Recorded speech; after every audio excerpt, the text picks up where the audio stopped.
anniversary of the fall of the Berlin Wall, and given that we're in Palermo, I think it's a really interesting context, and it's also an interesting premise that walls are both imagined and real. And so, as a migration specialist, it is interesting to look at the ones that are physically, literally being built, and the others that we make up in our imagination because we want to isolate them from us.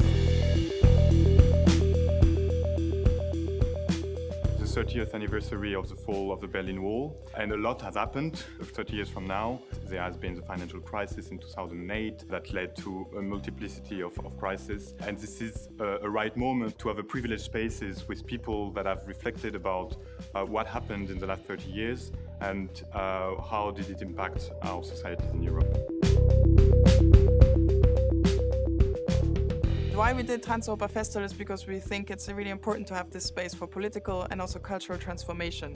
So a place of experimentation for both political activists and engaged citizens, but also for cultural artists and activists engaged in the arts. We thought it's really interesting to look at the urban city level in Europe and see actually what citizens are doing to change their cities. So with this idea of politics of proximity, what can you do different in your urban environment? TRANSEUROPA, che è attenta alle sensibilità di un mondo che viene, che è attenta al futuro, ha colto essere Palermo un nodo importante di una nuova diplomazia delle città, che supera le angustie degli stati, che supera le condanne genetiche del sangue e che supera la condanna ad una patria che noi non abbiamo scelto. Viviamo in un paese che fino a pochi mesi fa era messo alla berlina a livello internazionale per la violazione dei diritti umani perpetrata nel Mediterraneo, muro d'acqua che l'Italia ha contribuito a ereggere negli ultimi anni. Viviamo in un contesto europeo, globale direi, in cui i muri tornano a salire. Celebriamo il 30° anniversario della caduta del muro di Berlino, ma mai come oggi i muri si sono costruiti. E quindi scegliere l'Oltremuro, coniare un neologismo, ÜberMauer, per marcare questa occasione è un atto che va al cuore del messaggio che questa Biennale vuole inviare, che il futuro non è il futuro cupo di chi guarda indietro, dei nazionalisti, dei sovranisti, di chi vorrebbe difendersi dietro a un muro che non fa altro che tenere al di là persone in cerca di aiuto, ma il futuro è nella trascendenza di qualunque barriere. Il nome stesso della Biennale Arcipelago Mediterraneo vuole raccontare già l'idea che sta dietro la Biennale, ovvero quella di poter leggere il Mediterraneo come un orizzonte umano, quindi non soltanto come un luogo geografico e soprattutto il Mediterraneo non come un mare che divida, ma un mare che unisca le individualità delle singole isole che sono le culture e gli stati, che vanno certamente preservati in quanto tali, in quanto unicità, ma che hanno bisogno di un mare che possa connetterli. We need to have different people speaking together, and I think this meeting is very important because you bring different people together, and I think for the next meeting we should have even more diversity, because if we don't engage a dialogue between the diverse part of the left, of the green, but even broader, we will go nowhere.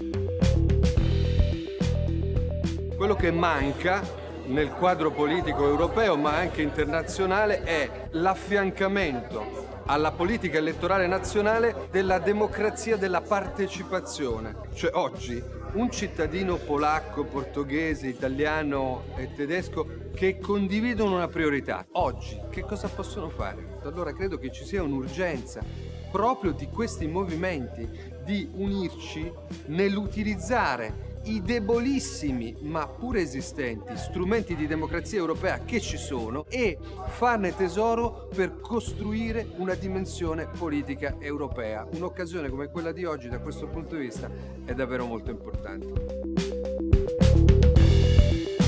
I think democracy is not only what happens at the political level. Democracy is very much what happens in the societies, what happens in the cities, what happens in rural areas, what happens in universities. And I think meetings such as this one manage to bring expertise from different areas together to have a conversation that actually bridges all of these. For me, it's very important that an artwork also hosts and influences and challenges and inspires the process of assembly, of bodies assembling and in an attempt to find links and common ground and inspire one another's imagination in the process of making such a union a reality. It's very difficult to fight for political change if you don't have an imagination of where you want to go. But if you only have that imagination and you don't have the political mobilization, then that imagination is powerless. It becomes an art that only serves itself. So for me, this intersection between the imagination of popular mass movements, the imagination of art, they are not exactly the same, but they inspire and challenge each other to make imagination, collective imagination, political reality.